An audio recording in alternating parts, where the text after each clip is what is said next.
Hello everyone, welcome back. So in this video we'll be learning about the crop tool. तो यहाँ पे हमारे पास एक पिक्चर है और हम क्रॉप टूल को एक्सेस कैसे कर सकते हैं। तो वी हैव एन ऑप्शन है, यहाँ आप सी दबाएंगे तो भी क्रॉप टूल आ जाएगा। देख सकते हैं आप, जैसे मैंने सी दबाया तो एक बाउंडिंग बॉक्स हमारे पिक्चर के सराउंडिंग में आ गया।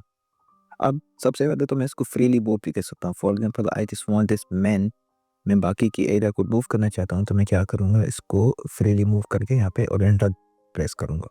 तो आप देख सकते हैं हमारी जो भी एक्स्ट्रा एरिया थी वो रिमूव हो गई है। बट मैं कंट्रोल जेड जब करूँगा तो आप देख सकते हैं कोई भी बाउंडिंग बॉक्स नहीं है, हालांकि जबकि हम अभी भी क्रॉप टूल पे ही हैं। तो अब बाउंडिंग बॉक्स को लाने के लिए क्या करेंगे, सिंपली आप यहाँ पे क्लिक करेंगे तो आपका बाउंडिंग बॉक्स यहाँ पे आ जाएगा। दूसरा तरीका ये है कि अगर आप अंडू करना चाहते हैं तो यहाँ पे आपके पास अंडू का ऑप्शन है। यहाँ पे आपके पास कमिट का ऑप्शन भी है, जो हम प्रेस एंटर करके मोस्टली चाह रहे हो तो कंट्रोल जेड जैसे ही दबाएंगे तो आप अंडू हो जाएंगे। And after that we have some other properties over here as well. तो इनका काम क्या है वो भी हम समझते हैं। तो सबसे पहले हमारे पास एक और ऑप्शन है।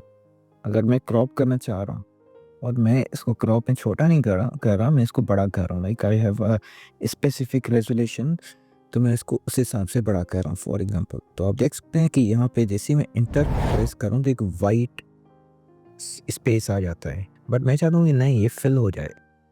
तो उसके लिए हमें क्या करना पड़ेगा, मैं इसको क्लिक करूँगा और यहाँ पे हमारे पास एक ऑप्शन होता है कंटेंट अवेयर का। कंटेंट अवेयर क्या करता है इसको हम आगे समझेंगे, बट फॉर नाउ आप इसका ऑपरेशन यहाँ पे समझना।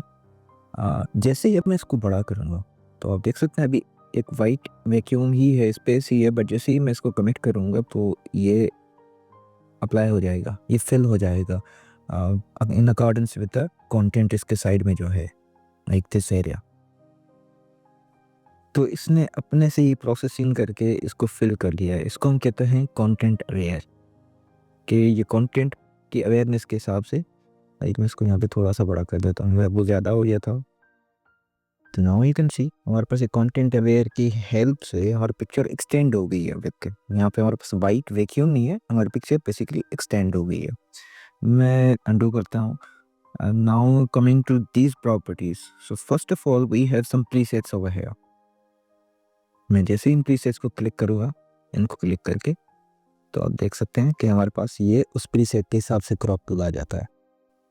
ये चेंज हो रहा है, जैसे ही मैं क्लिक करूँ तो आप देख सकते हैं ये प्रीसेट के हिसाब से चेंज हो रहा है। ये एक बना बनाया प्रीसेट होता है जो आपको हेल्प आउट करता है to gain the specific results. आप यहाँ पे अपना भी कोई बना सकते हैं। फॉर एग्जांपल आपके पास कोई ऐसा प्रीसेट है या कोई ऐसी रेजोल्यूशंस हैं जो आप most of the time use कर रहे होते हैं, तो आप यहाँ पे क्लिक करके अपना यहाँ पे डिफाइन करके एक प्रीसेट बना सकते हैं। उसके बाद यहाँ पे भी हमारे पास कुछ प्रॉपर्टीज़ हैं, फॉर एग्जांपल रेशो में या width and height and resolution में।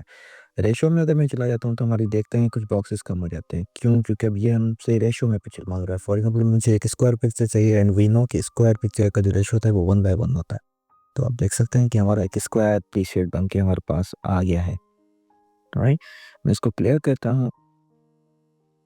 इसके बाद जैसे ही मैं विथ हाइट एंड रेजोल्यूशन में चला जाता हूँ तो हमारे पास यहाँ पे कुछ और प्रॉपर्टीज आ जाती हैं। फॉर एग्जांपल यहाँ पे हमारे पास कुछ यूनिट्स आ जाते हैं कि हम पिक्सल्स या इंचेस में इसको डिफाइन करना चाहते हैं या हम इसको सेंटीमीटर्स में डिफाइन करना चाहते हैं। तो हम फॉर एग्जांपल हमारे पास यहाँ पे 4 इंचेस इंटू 6 इंचेस है। मैं इसको 4 कर देता हूँ तो यहाँ आप देख सकते हैं ये भी स्क्वायर बन गया कि इक्वली दोनों साइड्स डिवाइड हो गई हैं in the terms of inches. But हमारे पास यहाँ पे सेंटीमीटर्स भी हैं, तो आप यहाँ पे सेंटीमीटर्स भी डिफाइन कर सकते हैं। अगर हम इंचेस में डिफाइन करेंगे तो यहाँ पे हमारे पास रेजोल्यूशन एक स्पेसिफिक रेजोल्यूशन है, इसकी रेजोल्यूशन ख़राब नहीं होगी। बट जैसे ही मैं इसको चेंज करता हूँ इन द सेंटीमीटर्स तो आप देख सकते हैं यहाँ पे पिक्सल्स भी कम हो जाते हैं। ये बेसिकली पिक्सल्स होते हैं जो हम सेट करते हैं, जो वेरी कर रहे होते हैं। इंचेस के अलग होते हैं और सेंटीमीटर्स के अलग होते हैं, तो हम यहाँ पे इनको भी डिफाइन करते हैं एज 300। राइट, मूविंग फर्दर हमारे पास यहाँ पे कुछ और भी प्रीसेट्स हैं, जैसे कि ओरिजिनल रेशो हो गया। उसके बाद हमारे पास 1:1 रेशो का स्क्वायर हो गया, 5:5 4:5 का हो गया, या 5:7 का हो गया। ये रेशो के प्रीसेट्स हैं। उसके बाद हमारे पास यहाँ पे इंचेस के भी हैं, जिसमें आपके 4:5 300 ppi। ppi मतलब कि पेपर फॉर्मेट होता है जो प्रिंटिंग में मोस्टली यूज़ होता है। यहाँ पे आपके पास कुछ और भी प्रीसेट्स बने हुए हैं और यहाँ पे आप न्यू प्रीसेट भी प्रॉप का बना सकते हैं।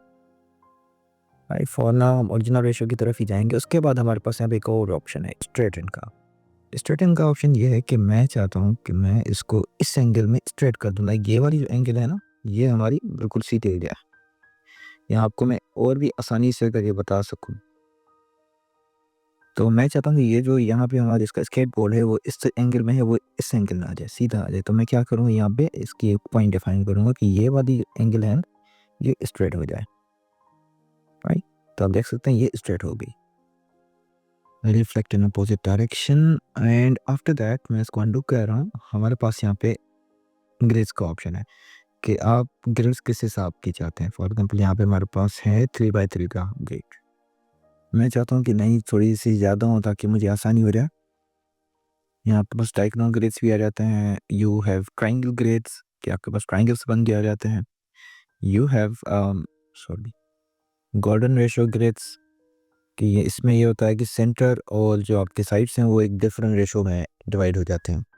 उसके बाद आपके पास गोल्डन स्पाइरल, ये स्पाइरल ग्रिड्स होते हैं। ये मोस्टली कुछ कामों में यूज़ होती हैं जो हम आगे जाके समझेंगे, राइट। तो हम रूल ऑफ थर्ड की तरफ ही जाएंगे फॉर नाउ। उसके बाद यहाँ पे आपके पास ये कुछ सेटिंग्स भी हैं, like use classic mode. Classic mode में आपके ये बाउंडिंग बॉक्स में जो क्रॉप के साइंस हैं वो गुम हो जाते हैं। एंड वो crop shield match to canvas, यहाँ पे आप कस्टम क्रॉप शील्ड भी बना सकते हैं। लाइक ये आप देख सकते हैं ये ब्लैक हो गया, आप इसकी ओपेसिटी भी कम ज़्यादा कर सकते हैं, बट हम इसकी मैच टू कैनवास की साइड ही जाएंगे। After that, we have one of the most important property over here, which is delete cropped pixels. तो बेसिकली इसका पर्पस क्या होता है, इसका ऑपरेशन क्या होता है। इसका बेसिक सिंपल ऑपरेशन ये है कि आप देख सकते हैं जैसे ही मैं इसको क्रॉप कर रहा हूँ तो ये बाकी के पिक्सल्स सब मूव हो जाते हैं। तो अगर मैं वापस क्रॉप की उसमें आ जाता हूँ और मैं इसको बड़ा करता हूँ तो we have a white space hair.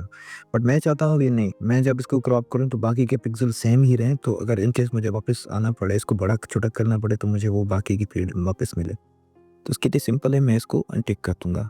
मैं इसको छोटा कर रहा हूँ, राइट। मैं वापस इस पे आ रहा हूँ तो आप देख सकते हैं कि हमारे पास एक ओपेसिटी में, कम ओपेसिटी में ऊपर वाला पार्ट बाकी है। तो मैं इसको वापस बड़ा कर सकता हूँ, राइट। मैं इसको यहाँ पे कर दूँ तो आप देख सकते हैं ये रिमूव नहीं हुआ। मैं अगर इसको एंटर कर दूँ और मैं वापस इस पे आ लेता हूँ तो we have the part left behind. अगर मैं वापस जाना चाहूँ किसी भी सूरत हाल में, किसी भी कंडीशन में, तो मैं वापस जा सकता हूँ, ऑलराइट। कंटेंट अवेयर को हम समझ चुके हैं पहले ही। तो that's all for this video. मिलते हैं अगले वीडियो में, तब तक अल्लाह हाफिज़। Thank you. Thanks for watching. Don't forget to like, subscribe and hit the bell button for the updates.